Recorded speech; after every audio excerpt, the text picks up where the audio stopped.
ठीक है। हाँ, तो मैंने क्या बोला कि जैसे हम लोग ये थ्योरम देख रहे हैं, theorem connecting alpha dB and Z not of a filter. इसका मतलब क्या है पहले समझ लेते हैं।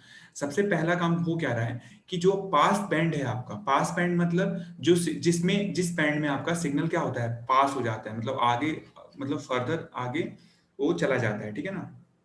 स्टॉप बैंड का मतलब वहीं पे ड्रॉप हो जाएगा वो वाला फ्रीक्वेंसी कंपोनेंट। तो पास बैंड मैं बात करता हूं ना, पास बैंड का मतलब क्या है कि इस बैंड में जो एटेन्युएशन होगा, एटेन्युएशन का मतलब क्या होता है कि डिग्रेड होता है बेसिकली। मैं अगर मैं इस सपोज करा कि मैं इस उसकी बात करूं जो आपका हाई पास फिल्टर है, तो आप देखोगे जो स्टॉप बैंड है ना, इसमें आपका एटेन्युएशन में पूछूं कितना हो रहा है, तो इसमें बहुत ज्यादा एटेन्युएशन हो रहा है, तभी तो सिग्नल एकदम जीरो हो रहा होगा ना, जीरो से लेके एफसी तक। मतलब जो स्टॉप बैंड में, मैं पूछूं स्टॉप बैंड में कितना एटेन्युएशन है, तो आप कहोगे इनफाइनाइट एटेन्युएशन है, मतलब एकदम पावर को एकदम वो जीरो ही कर दे रहा है, मतलब उसमें कुछ है ही नहीं, ठीक है ना। तभी तो स्टॉप बैंड कहला रहा है। और पास बैंड में क्या हो रहा है कि एटेन्युएशन मिनिमम हो रहा है, ठीक है। तो पास बैंड कौन सा बैंड होता है जहां पे आपका एटेन्युएशन मिनिमम हो, और स्टॉप बैंड कौन सा बैंड होता है जहां पे आपका एटेन्युएशन मैक्सिमम हो। एटेन्युएशन का मतलब क्या है, सिग्नल का डिग्रेड होना, ठीक है ना। तो आप देख लो कि स्टॉप बैंड में बिल्कुल भी सिग्नल है ही नहीं। मतलब क्या हुआ है, किसी सिग्नल को आप अगर उसको इनफाइनाइट एटेन्युएशन कर दो किसी सिग्नल का, तो क्या होगा, सिग्नल खत्म ही हो जाएगा। तो वही तो हो रहा है स्टॉप बैंड में, ठीक है। तो स्टॉप बैंड का मतलब जहां पे एटेन्युएशन आपका बहुत ही क्या हो, ज्यादा हो। और पास बैंड का मतलब क्या है, जहां पे एटेन्युएशन आपका बहुत कम हो, ठीक है ना, एक चीज।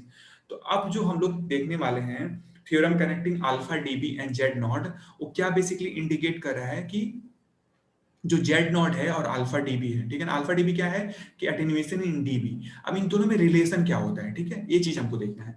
अब इसको देखने के लिए हम लोग अभी चलते हैं सीधे के सीधे सिमेट्रिकल टी नेटवर्क पे। आपको याद होगा सिमेट्रिकल टी नेटवर्क, इसको मैं दोबारा ड्रॉ कर रहा हूं, ध्यान से देखो आप।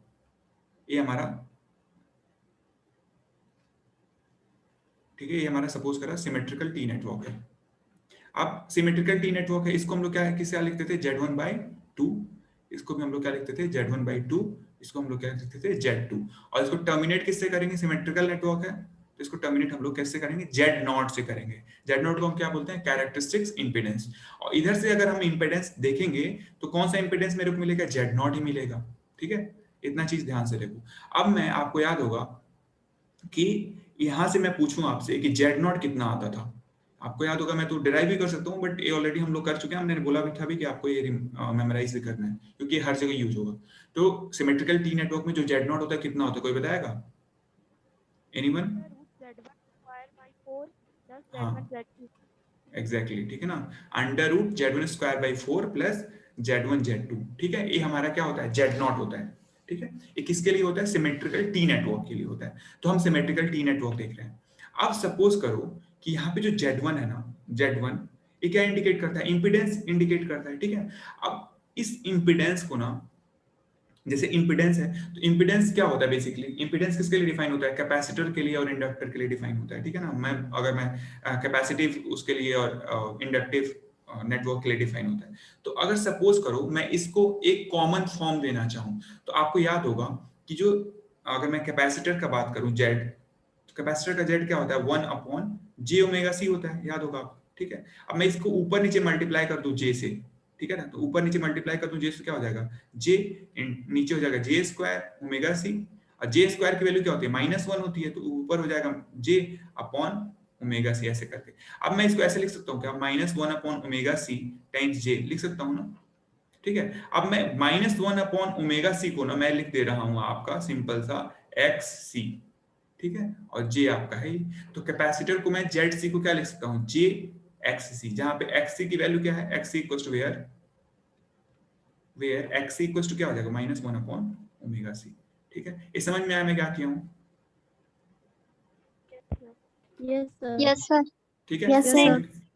ठीक है, ऐसे ही अगर हम लोग ZL की बात करें, ठीक है ना, मतलब इंडक्टर के लिए, तो ZL का क्या होता है, ZL इक्वल टू क्या होता है, J⍵L होता है, ठीक है। ये ऑलरेडी हम लोग सारा चीज देख चुके हैं पहले। तो J⍵L होता है। अब मैं इसको क्या लिखता हूँ, JXL लिख सकता हूँ, ठीक है ना, जहां पे वेयर XL क्या है, XL इक्वल टू ⍵L, ठीक है। ऐसा कर सकता हूं ना, मतलब क्या है, कोई भी मेरे पास रिएक्टिव इंपेडेंस हो, ठीक है ना, मतलब इंडक्टिव या फिर कैपेसिटिव, उसको मैं क्या लिख सकता हूँ, J टाइम्स समथिंग लिख सकता हूँ, ठीक है ना, J टाइम से। तो यहाँ पे मैं क्या कर रहा हूँ, Z1 को सिमिलरली मैं क्या कर रहा हूँ, ध्यान से देखो।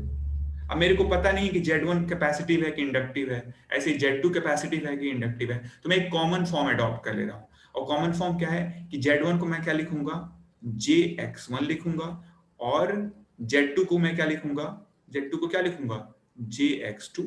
अब डिपेंडिंग अपॉन कि वो X1 आपका मतलब जो कैपेसिटर है, तो X1 की वैल्यू क्या हो जाएगी, जो X1 की वैल्यू क्या हो जाएगी, 1/ओमेगा C हो जाएगा।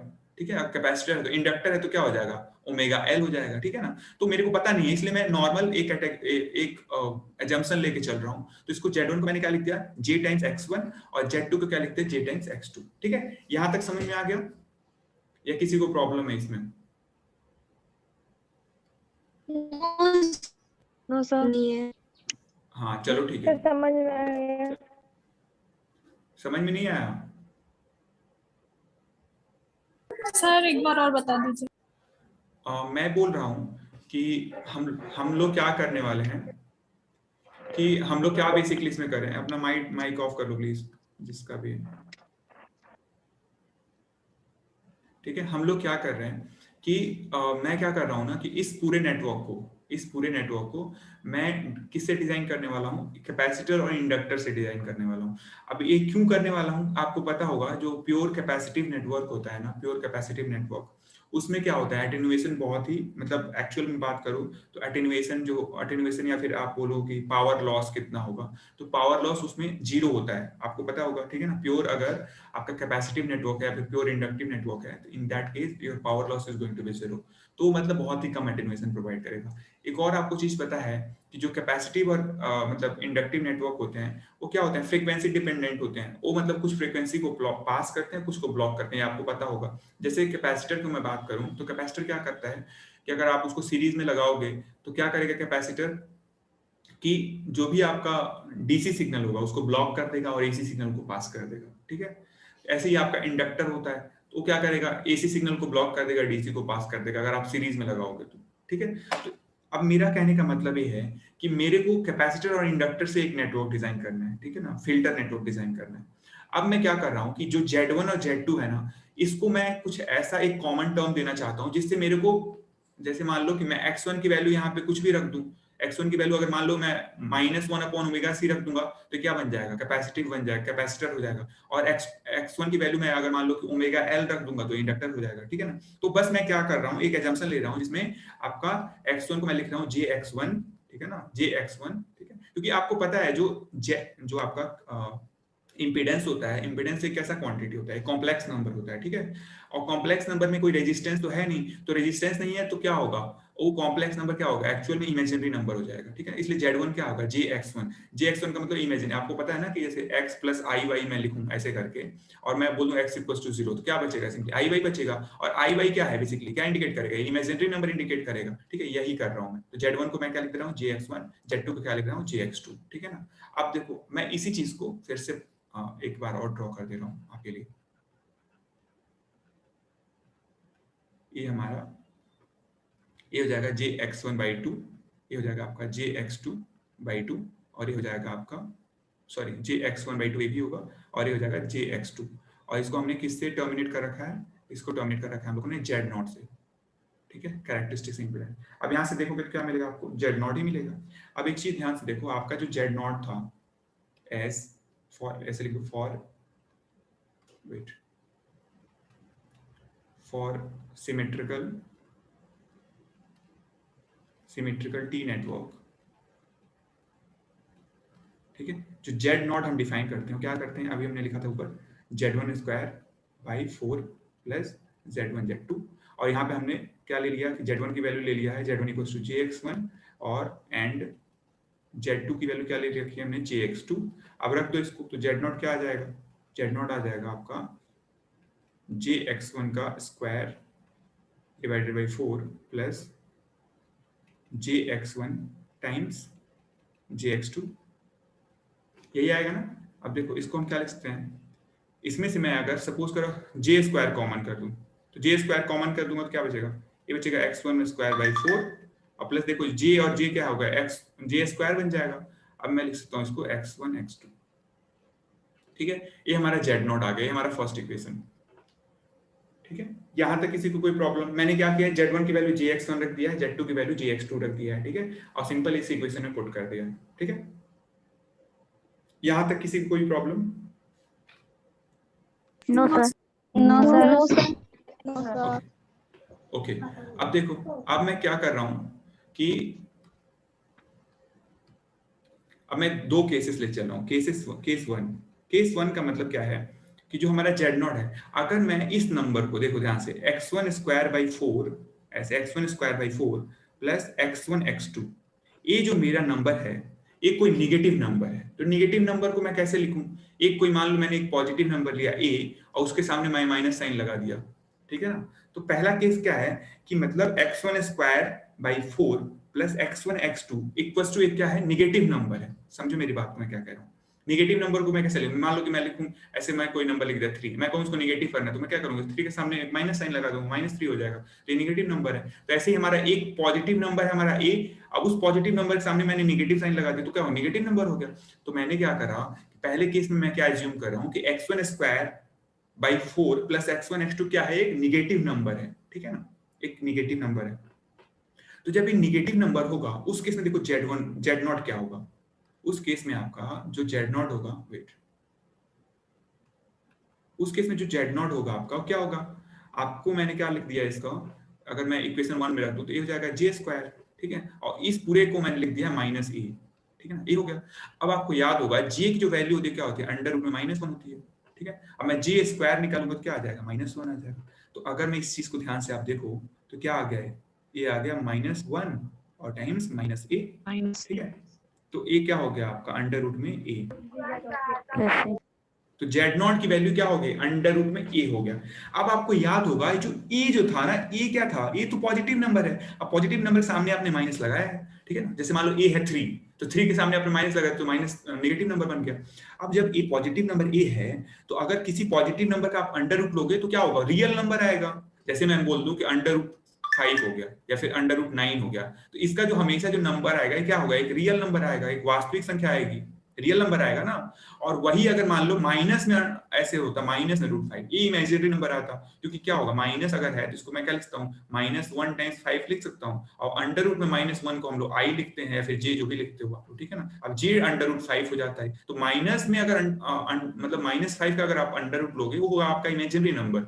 लेकिन अब यहाँ पे आप क्या कर रहे हो, पॉजिटिव नंबर का अंडर रूट ले रहे हो तो क्या होगा आपका, एक रियल नंबर होगा। ध्यान से समझ मैं क्या कह रहा हूँ, ये बहुत इंपॉर्टेंट है समझना, इसीलिए इसको अच्छे से समझ लो मेरे कहने का मतलब। वेट,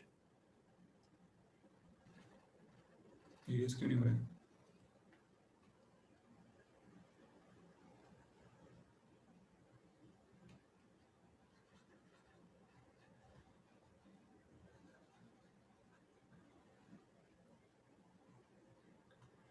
ठीक है, तो यहाँ पे आपको क्या समझ में आया, यहाँ पे अगर मैं इसकी वैल्यू अगर मैं -a लेता हूं तो यहाँ पे जो Z0 आ रहा है वो क्या आ रहा है, एक रियल नंबर आ रहा है। क्या आ रहा है, रियल नंबर। ध्यान से समझो, अगर किसी पॉजिटिव नंबर का आप अंडर रूट में लोगे तो क्या आएगा आपका, रियल नंबर। तो यहाँ पे Z0 क्या हो गया, रियल हो गया, ठीक है। दूसरा केस, केस टू। अब केस 2 में मैं क्या कर रहा हूं, देखो ध्यान से, मैं इस पूरे नंबर को ना x1 square by 4 plus x1 x2, इसको मैं एक पॉजिटिव नंबर ले रहा हूं, पॉजिटिव नंबर। अब इस केस में Z0 क्या होगा आपका, देखो ध्यान से, इस केस में जो Z0 होगा आपका वो क्या हो जाएगा, ये हो जाएगा j स्क्वायर। मैं किस इक्वेशन में, फर्स्ट इक्वेशन में पुट करूंगा j स्क्वायर। अब पूरे मैंने इसको पॉजिटिव भी माना है तो ये जाएगा b, ठीक है। अब j स्क्वायर की वैल्यू क्या होती है, -1 होता है, और b हमारा है ऐसे, तो क्या हो जाएगा, ये माइनस में, ये क्या आ गया, माइनस में b। तो इसको मैं क्या लिख सकता हूँ, इसको लिख सकता हूँ मैं j अंडर रूट b। अब ये जो नंबर है कौन सा नंबर है, ये आपका है इमेजिनरी नंबर। ध्यान से देखो, मतलब मैं अगर मैंने इसको निगेटिव नंबर माना है x1 square by 4 plus x1 x2 एक निगेटिव नंबर माना है, उस केस में जो Z0 आया है वो क्या है, रियल नंबर आया है, ठीक है ना। ये आपका रियल नंबर है, ठीक है, ये वाला हमारा रियल नंबर आ गया। और दूसरे केस में हमारा, वेट, दूसरे केस में अगर हमारा जो Z0 आया है वो क्या है, हमारा इमेजिनरी नंबर आया है। देखो ध्यान से आप, ये कौन सा नंबर है हमारा, इमेजिनरी नंबर आया है, और ये हमारा क्या है, बेसिकली Z0 ही है, ठीक है ना, ए वाला चीज जो है, ए सेक्शन क्या है हमारा जेड नॉट है। तो दूसरे केस में हमारा जो जेड नॉट आया है वो इमेजिनरी नंबर आया है, ठीक है। अब इस इक्वेशन को आप मान लो सेकेंड इक्वेशन और एक को मान लो आप थर्ड इक्वेशन, ठीक है। अब एक चीज देखो, यहां तक क्लियर। अब हम क्या काम क्या करते हैं, यही वाला जो नेटवर्क है ये वाला, इसको कॉपी कर लेते हैं। वेट,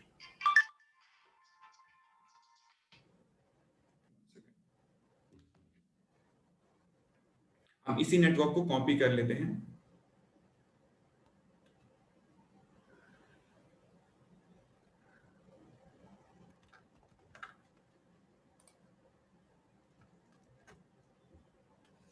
ये हमारा नेटवर्क है, ठीक है। अब मैं आपसे पूछूं कि इसमें मेरे को, वेट, ये हमारा जो है, ये इनपुट है हमारा, आई एस इसको इंडिकेट करते थे, याद होगा आपको, सेंडिंग करंट, और ये आपका रिसीविंग करंट आई आर, ठीक है।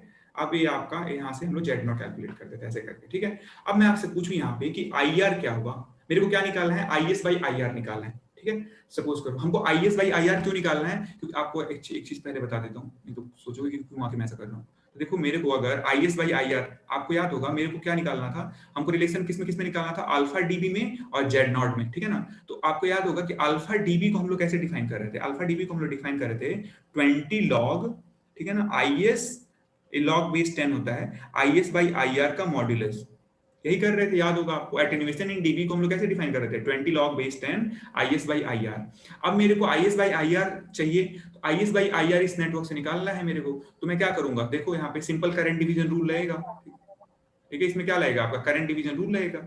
मतलब क्या होगा, जो आईएस करंट आ रही है दो पार्ट में डिवाइड हो जा रही है, एक Z2 में जा रही है, दूसरा सेक्शन किस में जा रहा है, Z1/2 प्लस Z0 के कॉम्बिनेशन में जा रहा है, ठीक है। तो मैं यहां से अगर मैं IR निकालूं, ध्यान से देखो, IR निकालूंगा तो क्या आएगा, IS और times current division rule. Current division rule क्या कहता है कि जिसमें हमको करंट निकालना है जिस ब्रांच में, ठीक है ना, उस ब्रांच को कवर करेंगे, और उसके पैरेलल वाला जो ब्रांच होगा उसको ऊपर लिखेंगे, तो ऊपर लिखेंगे हम लोग Z2, ठीक है। और कवर क्या कवर किए थे उसको हम लोग, अब इसको सम कर देंगे उसके साथ, तो Z2 और प्लस कवर किसके किए थे हम लोग, Z1/2 और प्लस Z0, ठीक है ना।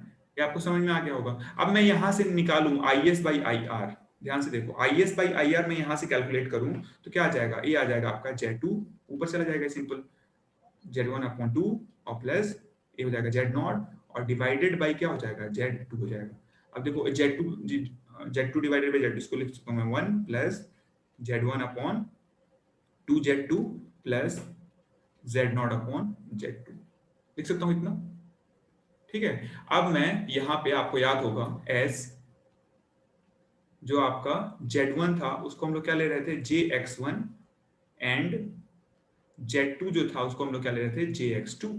तो उस केस में मेरे को IS बाई IR निकालना है, तो IS बाई IR क्या होगा, 1 plus JX1 divided by 2 times JX2 plus ये आपका Z0 और ये हो जाएगा J टाइम्स X2, ठीक है। अब देखो इसको मैं क्या लिख सकता हूँ, ये देखो इस वाले पोर्शन में, इस वाले में J से J कैंसिल हो जाएगा, तो इसको मैं फर्दर लिख सकता हूँ 1 प्लस J से J कैंसिल हो गया तो क्या हो जाएगा, X1/2X2। अब देखो इस वाले में ये जो Z0/JX2 है, ठीक है ना, Z0/JX2 है, इसमें मैं ऊपर नीचे J से मल्टीप्लाई कर दूं तो क्या आ जाएगा, देखो ऊपर नीचे मैं J से अगर मल्टीप्लाई करता हूं तो ये जाएगा J Z0 divided by J² X2 आ जाएगा ना। अब देखो IS बाई IR में कैलकुलेट करो फिर से, तो क्या हो जाएगा आपका 1 प्लस X1/2X2, ठीक है। और देखो अब J² का मतलब क्या होता है, -1 होता है, तो इसको मैं लिख सकता हूँ माइनस J Z0/X2, ठीक है। इतना मैं लिख सकता हूँ ना, इसमें किसी को कोई कंफ्यूजन? No sir. आप देखो, अब मेरे को इसको मैं लिख दूं इक्वेशन नंबर, कितना तक हुआ था पहले, आई थिंक 3 तक हुआ था ना इसमें, हाँ 3 इक्वेशन, थर्ड इक्वेशन, इसको मैं लिख दे रहा हूँ इक्वेशन नंबर 4, इसको मैं लिख दे रहा हूँ इक्वेशन नंबर 4। अब एक चीज देखो आप, अब आपको याद होगा दो केसेस थे, Z0 यहाँ पे आपको दिख रहा है Z0, अभी Z0 के दो केसेस थे, ठीक है ना। तो जब Z0 के दो केसेस है तो IS बाई IR के भी दो केसेस होंगे, ठीक है ना। तो मेरे को आपको याद होगा केस वन में हम लोग क्या कर रहे थे, केस वन में क्या था हमारा कि जो Z0 था ना, Z0 जो आपका था वो क्या आया था हमारा केस वन में, देखो यहाँ पे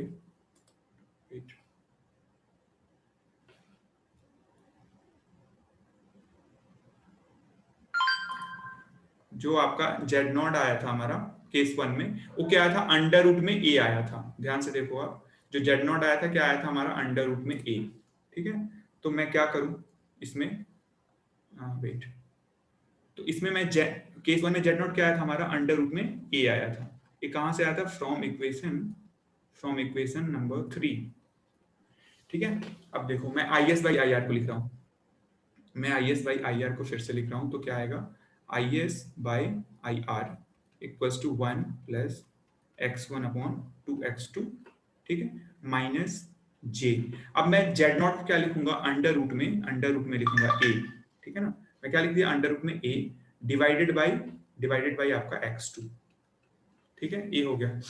अब देखो आपको याद होगा जो हम लोगों ने एटेन्युएशन देखो डिफाइन करा है, ये क्या हम करते हैं, मॉडुलस लेते हैं ऊपर, देखो आई एस बाई आई आर का मॉडुलस लेते हैं। तो अगर मैं इसमें से आई एस बाई आई आर का मॉडुलस ले लूं, I S upon I R का मैं मॉड ले लूं, ठीक है ना, आपको याद होगा जैसे मान लो एक चीज में डिफाइन कर दूंगा, जैसे x प्लस आई वाई है, जैसे मान लो कोई नंबर x प्लस जे वाई करके मान लो, ठीक है, मान लो कोई एक नंबर है p। अब मैं बोलूं p का मॉडुलस कितना होगा, तो मॉडुलस क्या होता है, सिंपली ये जो रियल पार्ट का स्क्वायर प्लस इमेजिनरी पार्ट का स्क्वायर, यही होता है ना, X square plus Y square under root में। तो ऐसे ही मैं I S by I R लूंगा मॉड में, तो क्या हो जाएगा, ये हो जाएगा अंडर रूट में, ध्यान से देखो इसमें रियल पार्ट क्या है, 1 plus x one upon 2x2 है, तो 1 प्लस x1 अपॉन 2x2 का स्क्वायर, रियल पार्ट का स्क्वायर हो गया।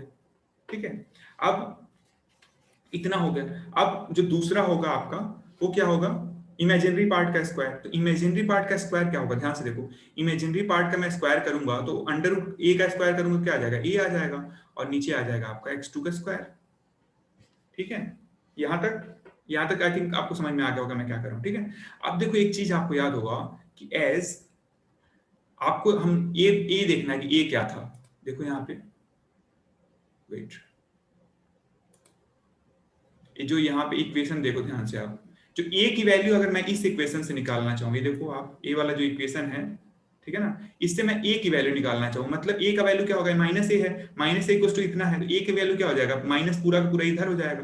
तो आपका माइनस ए की वैल्यू क्या आ जाएगी, x1 square upon, wait, S minus A equals to, हमने क्या डिफाइन कर रखा है, x1 square divided by 4 plus x1 x2।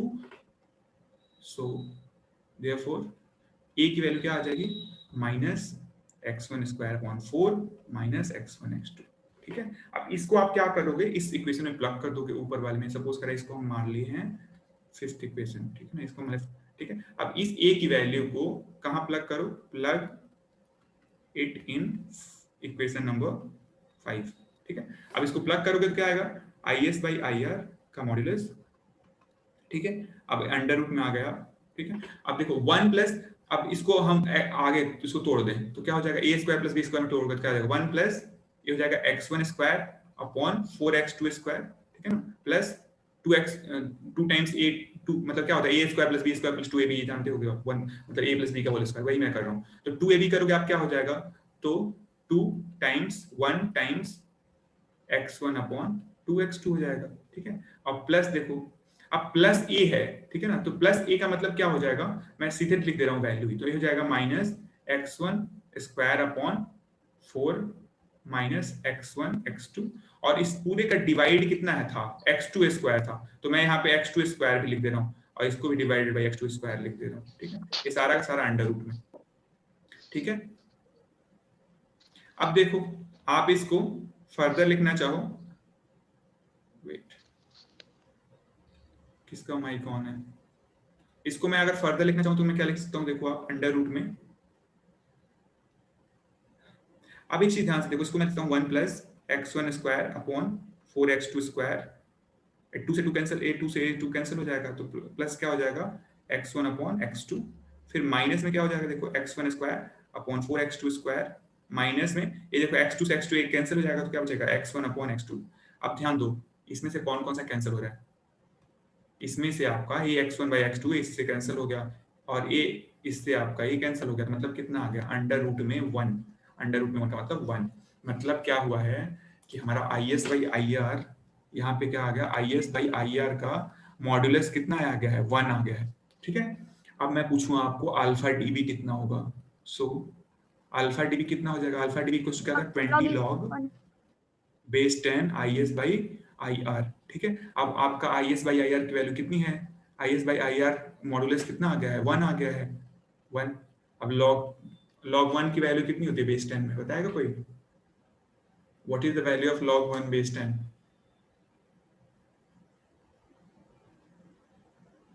Log E 1 होगा। log 1 की वैल्यू कितनी होगी बेस 10 में?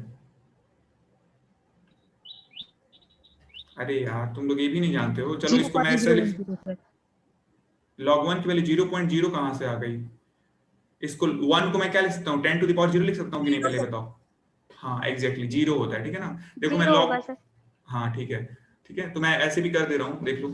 मैं 1 को क्या लिख सकता हूँ, 10 टू द पावर 0 लिख सकता हूँ। अब ये 0 इधर आ जाएगा, तो 0 उधर आएगा तो क्या हो जाएगा, 20 और इंटू 0 और log 10 बेस 10, ठीक है। अब 10 बेस 10 जो होगा इसकी 1 हो गई, तो ये आपका 0 dB आ गया, ठीक है। मतलब अल्फा dB जो आया है वो कितना आया है, 0 आ गया है। और ये कब आया है, केस 1 में। कब आया है, केस 1 में आया है। और केस 1 में जो जेड नॉट था वो क्या था आपका, रियल था कि इमेजिनरी था? रियल नंबर था, आपको याद होगा, ठीक है ना। जेड नॉट क्या था आपका, एक रियल नंबर था। अब जब जेड नॉट रियल था, इसका मतलब क्या है, देखो ध्यान से समझो इसको। मतलब कि जब आपका जेड नॉट रियल होगा, उस केस में जो आपका अटेन्युएशन होगा वो कितना होगा, 0 होगा, 0 dB होगा। ध्यान रखना 0 नहीं बोलना है, अटेन्युएशन 0 बोल दोगे तो गड़बड़ हो जाएगा, 0 dB होगा, ठीक है ना। मतलब क्या है, एक थ्योरम पहला केस क्या बोल रहा है कि जब आपका when your characteristics impedance is going to be real number, then your alpha dB is going to be 0 dB, right. तो ये पहला क्या कंक्लूजन निकला है कि जब आपका कैरेक्टरिस्टिक्स इंपेडेंस जो जेड नॉट है वो एक रियल नंबर है, 0 dB है, ठीक है। ये ध्यान में रखना है, ये पहला कंक्लूजन ड्रॉ हुआ है, ठीक है। ऐसे ही हम क्या करेंगे, दूसरा केस है आपका केस 2। सिमिलरली हमारा है केस 2।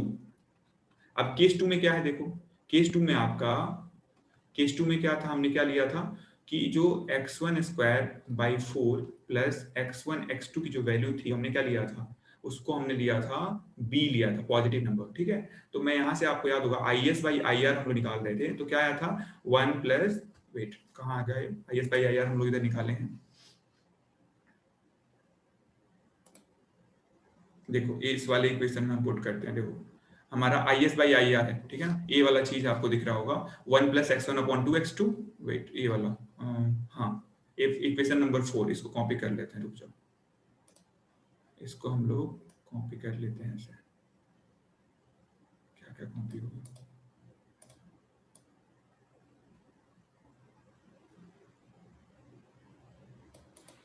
ठीक है। इसको हम कॉपी कर ले रहे हैं, कंट्रोल सी, मैं यहाँ पे इसको पुट कर दे रहा हूँ, कंट्रोल पी। ये आपका is बाई आई आर है, ठीक है। अब मैं क्या कर रहा हूँ, ध्यान से देखो, मैं जेड नॉट यहाँ से, आपको क्या आया था, यहाँ से जो जेड नॉट आया था, जब हम लोग इसको b पुट कर रहे थे, तब उस केस में जो जेड नॉट की वैल्यू क्या आई थी, j टाइम्स b आई थी, अंडर रूट में b। उस केस में आपका क्या आया था, जेड नॉट जो आया था वो क्या आया था, j times under root b आया था, ठीक है। अब आप इसको पुट कर दो इसमें, तो क्या आएगा, देखो ध्यान से, इसको आप अगर आप पुट करोगे तो आ जाएगा 1 प्लस x1 अपॉन 2x2, और माइनस में आपका है j। अब देखो जेड नॉट को मैं क्या लिखता हूँ, जेड नॉट को लिख सकता हूँ j टाइम्स अंडर रूट में b और डिवाइडेड बाई क्या, x2, ठीक है। अब देखो इसको ध्यान से, इसको मैं क्या लिख सकता हूँ, 1 प्लस x1 बाई 2x2, और j टाइम्स j क्या हो गया, j स्क्वायर, और माइनस j स्क्वायर का मतलब क्या होता है, +1, j स्क्वायर का मतलब -1, तो माइनस j स्क्वायर का मतलब +1, तो इसको मैं लिख सकता हूँ अंडर रूट में b डिवाइडेड बाई x2, लिख सकता हूँ ना। तो is बाई आई आर हो गया। अब देखो आपको याद होगा is बाई आई आर को फर्दर हम लिख सकते हैं 1 प्लस x1 अपॉन 2x2, अब प्लस इसको मैं लिख दूं 1 बाई x2, और अंडर रूट b का मतलब क्या होगा, b अंडर रूट b का मतलब हो जाएगा, b को वैल्यू पता है आपको, x1 square by 4 plus x1 x2, ठीक है। ये हमारा, अब एक चीज देखो, मैं इसका मॉड्यूलस निकालूं, मैं इसका मॉड्यूलस निकालूं, तो मॉड्यूलस निकालूंगा तो कहीं, क्योंकि इमेजिनरी इसमें पार्ट कोई है ही नहीं, जे नहीं दिख रहा है तुमको, नहीं दिख रहा है, तो जब जे नहीं दिख रहा है तो मॉड्यूलस भी तो यही होगा same, 1 plus x1 upon 2x2 plus 1 upon x2 under root में x1 square by 4 plus x1 x2। ये तो सेम होगा, क्योंकि आपका इसमें कोई इमेजिनरी नंबर है नहीं, तो इमेजिनरी नंबर नहीं है तो मॉडुलस पे कोई इसका आप मॉड लो चाहे कुछ भी लो, इस पे कोई फर्क नहीं पड़ेगा। लेकिन अब ये चीज देखो, मैं इसको अगर मैं इसका लिखूं, मैं अल्फा डीबी यहां से निकालूं, अल्फा डीबी इस केस में, तो क्या होगा आपका 20 log is by I are. अब इस केस में क्या होगा, ध्यान से देखो आप, अगर मैं इसका लॉग लेता हूं तो लॉग अगर लूंगा तो ये जो वैल्यू है ना, ये वाली जो वैल्यू है IS/IR की वैल्यू, ये क्या है, हमेशा ग्रेटर देन 1 आएगा, ठीक है ना। जब ये ग्रेटर देन 1 आएगा तो मैं इसका अगर मैं लॉग लूंगा ना, वो कभी भी 0 dB नहीं आएगा। क्यों 0 dB नहीं आएगा? 0 dB कब आता? जब 1 आता, ठीक है ना। ये जब इसकी वैल्यू IS/IR की वैल्यू जब 1 होता तब ये 0 dB आता, लेकिन ये 1 से ज्यादा है तो यानी ये 0 dB नहीं होगा, ठीक है। इससे क्या कंक्लूजन निकला कि जब आपका जेड नॉट क्या है, इमेजिनरी है, जब आपका जेड नॉट इमेजिनरी है, उस केस में जो अल्फा डीबी होता है वो नॉन जीरो क्वांटिटी होता है, मतलब अल्फा डीबी की वैल्यू 0 dB नहीं होती है, ठीक है ना, मतलब 0 dB से ज्यादा होगा। मेरी बात समझो, 0 dB से ज्यादा क्यों होगा? क्योंकि इसकी वैल्यू ग्रेटर देन 1 है, तो ये आपका 0 dB नहीं होगा, 0 dB से ज्यादा होगा। समझो मेरी बात को कि जब आपका जेड नॉट, ठीक है, जब आपका दो केसेस हमने डिराइव किया, केस 1 में क्या आया था, इसको दूसरे पेज पे लिखते हैं। केस 1 में क्या आया था, केस 1 में क्या आया था हमारा, केस 1 में आया था कि जब आपका जेड नॉट जो है वो क्या है, एक रियल नंबर है, रियल नंबर है, ठीक है। उस केस में जो अल्फा डीबी है वो कितना आया था हमारा, 0 dB आया था, ठीक है। और जो केस 2 में क्या आया था हमारा, केस 2 में क्या है हमारा कि जेड नॉट जब हमारा एक इमेजिनरी नंबर है, इमेजिनरी है, ठीक है ना, इमेजिनरी, उस केस में जो अल्फा डीबी है वो क्या है, ग्रेटर देन 0, मतलब नॉन जीरो नंबर है, मतलब 0 नहीं है, 0 dB नहीं है, 0 dB से ज्यादा है। अभी बताओ मैंने क्या बताया था, जो स्टॉप बैंड होता है, स्टॉप बैंड में एटेन्यूएशन क्या होता है, स्टॉप बैंड में एटेन्यूएशन ज्यादा होता है, मतलब कौन सा केस होगा, ये वाला केस कौन सा होगा, स्टॉप बैंड वाला होगा, स्टॉप बैंड वाला। क्यों? क्योंकि इसमें एटेन्यूएशन जो अल्फा डीबी है वो 0 dB से ज्यादा होगा। 0 dB मतलब ज्यादा एटेन्यूएशन कब होगा, जब आप सिग्नल को स्टॉप करना होगा, ठीक है ना, जब आप बहुत ज्यादा एटेन्यूएशन कर तो सिग्नल स्टॉप हो जाएगा। और देखो जहां पे आपको सिग्नल का कम एटेन्यूएशन होगा, उस केस में आपका क्या होगा, ये होगा आपका पास बैंड, ठीक है ना, पास बैंड। तो पास बैंड में क्या होगा, आपका सिग्नल का एटेन्यूएशन कम होगा, 0 dB होगा, और जो आपका स्टॉप बैंड है उसमें सिग्नल का एटेन्यूएशन ज्यादा होगा। एक और चीज कि मैं बोलूं कि जेड नॉट के टर्म्स में पास बैंड बताओ, तो जब भी जेड नॉट आपका रियल होगा, ध्यान से समझो, जब भी आपका जेड नॉट एक रियल नंबर होगा, उस केस को हम लोग क्या बोलेंगे, उस केस को बोलेंगे हम लोग पास बैंड, पास बैंड। और जब आपका जेड नॉट इमेजिनरी होगा, उसको हम लोग क्या बोलेंगे, स्टॉप बैंड बोलेंगे, स्टॉप बैंड, ठीक है। ये चीज आप एकदम ध्यान से समझ जाओ, ये बहुत इंपॉर्टेंट है, ठीक है। ये जेड नॉट के टर्म्स में होगा, ठीक है ना, कि जब जेड नॉट आपका एक रियल नंबर होगा तो वो क्या रिप्रेजेंट करेगा, उस फिल्टर का पास बैंड रिप्रेजेंट करेगा, मतलब कोई ऐसा फिल्टर जहां पे उस, मतलब जिस फ्रीक्वेंसी के लिए जेड नॉट आपका रियल नंबर है, तो वो फिल्टर उसको क्या करेगा, उस फ्रीक्वेंसी को उसको पास कर देगा। और जब जेड नॉट आपका उस फ्रीक्वेंसी के लिए अगर इमेजिनरी नंबर है, तो उसके लिए क्या करेगा, वो उस फ्रीक्वेंसी को स्टॉप कर देगा, ठीक है।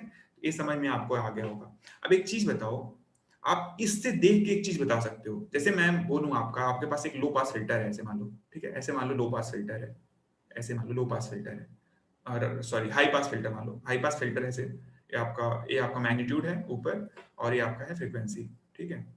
अब बोलूं FC, अभी बताओ FC आप पता कैसे करोगे। अब FC आपको पता है, देखो इस वाले बैंड में ये क्या है आपका, ये आपका है, ये जो है आपका ये स्टॉप बैंड है, और ये क्या है आपका पास बैंड है। अब मैं पास बैंड। अब जो स्टॉप बैंड होगा, स्टॉप बैंड में जेड नॉट क्या होता है, स्टॉप बैंड में जेड नॉट क्या होता है आपका, स्टॉप बैंड में जेड नॉट क्या होता है, इमेजिनरी नंबर होता है। इमेजिनरी। और पास बैंड में जेड नॉट क्या होगा, रियल नंबर होगा, ठीक है ना, रियल नंबर। अब एक चीज ध्यान से आप देखो कि जब भी जेड नॉट अगर इमेजिनरी नंबर से रियल नंबर में चेंज होगा, जब भी जेड नॉट इमेजिनरी नंबर से रियल नंबर में चेंज होगा, कहां पे चेंज हो रहा होगा, इसी पॉइंट पे चेंज हो रहा होगा, देखो ध्यान से FC पे। समझ में आया मेरी बात, मैं क्या कह रहा हूं। FC एक ऐसा पॉइंट होगा जहां पे जेड नॉट की वैल्यू क्या हो रही होगी, जेड नॉट की वैल्यू FC पॉइंट पे एक इमेजिनरी नंबर से रियल नंबर में चेंज हो रहा होगा। तो अगर मैं आपसे पूछूं कि किसी फिल्टर का आप FC कैसे निकालोगे, कट ऑफ फ्रीक्वेंसी कैसे निकालोगे, तो आप सिंपल क्या बताओगे कि कट ऑफ फ्रीक्वेंसी वहां पे होगा जहां पे जेड नॉट क्या हो रहा होगा, रियल वैल्यू से इमेजिनरी वैल्यू में चेंज हो रहा होगा, या फिर इमेजिनरी वैल्यू से रियल वैल्यू में चेंज हो रहा होगा। बहुत इंपॉर्टेंट पॉइंट है। अगर आपसे पूछा जाए what is the cut off frequency, right, cut off frequency होता क्या है, अगर आपको डिफाइन कट ऑफ फ्रीक्वेंसी, तो कैसे डिफाइन करोगे कि cut off frequency is a frequency eight which the characteristics impedance changes from real value